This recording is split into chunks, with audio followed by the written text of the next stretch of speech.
High, good morning, welcome to my mini blog. আজকে দিনের শুরুটা করলাম আমার গাছের গোলাপগুলো দিয়ে। কি ভালো দেখতে লাগছে, দেখো গাছ ভরে গোলাপগুলো ফুটেছে, কি যে ভালো লাগছে। তো দেন বেরিয়েছিলাম ড্রয়িং করাতে।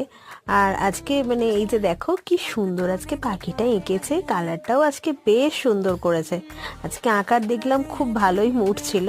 তো যাই হোক, বাড়িতে ফিরে আর এই যে দেখো এদের সাথে খেলা করতে একটু ব্যস্ত হয়ে পড়েছিলাম। আর এরা আমার এই যে প্যান্টটা নিয়ে তাদের যে কি টানাটানি খেলা, যে সে আর কি বলবোই। তো তারপর আমাদের যেহেতু সামনেই সরস্বতী পুজো আসছে, তো সেই কারণে আমাদের ফাংশনের রিহার্সাল হচ্ছিল। তো এই যে খুদে মেম্বাররা সব রিহার্সালে ব্যস্ত। দেন হচ্ছে বাড়িতে ফিরে আমি সেই শাড়িটা নিয়ে বসেছিলাম। জানি না কিভাবে শেষ করব, এখনও তো অনেকটাই বাকি। তো যাই হোক, এইভাবেই আজকে সারাটা দিন আমি কাটিয়েছি। দেখা হচ্ছে তোমাদের সাথে পরের কোনো নতুন মিনি ব্লগ নিয়ে। আজকের মতন টাটা।